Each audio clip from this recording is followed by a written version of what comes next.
Audio Jungle. ప్రజల సమస్యలను త్వరితగతిన పరిష్కరించేందుకు చర్యలు తీసుకోవాలని జిల్లా స్థానిక సంస్థల అదనపు కలెక్టర్ ఫైజాన్ అహ్మద్ అధికారులను ఆదేశించారు.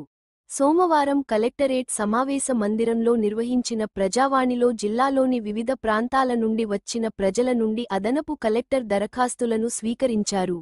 విద్య, వైద్యం, వ్యవసాయం, పింఛన్లు, ధరణి, భూ సమస్యలు, 2 పడక గదుల ఇండ్లు, రైతు రుణమాఫీ వంటి సమస్యలను పరిష్కరించాలని ప్రజలు తమ అర్జీలను సమర్పించారు. ప్రజావాణి కార్యక్రమం అనంతరం ఆయన మాట్లాడుతూ, ప్రజావాణి దరఖాస్తులను నిర్ణీత గడువులోగా పరిష్కరించాలని అధికారులను ఆదేశించారు.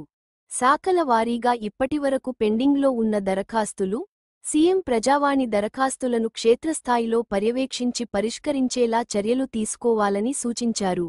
దరఖాస్తులను పరిష్కరించినప్పుడు వాటికి సంబంధించిన వివరాలను క్లుప్తంగా రిమార్కుల విభాగంలో పొందుపరుచాలని ఆదేశించారు. దరఖాస్తుదారులకు పరిష్కారానికి సంబంధించిన వివరాలను అందజేయాలన్నారు. ఈ ప్రజావాణి కార్యక్రమంలో అదనపు collector, revenue, Kishore Kumar, RDO Ratnakalyani, వివిధ శాఖల అధికారులు, సిబ్బంది తదితరులు పాల్గొన్నారు.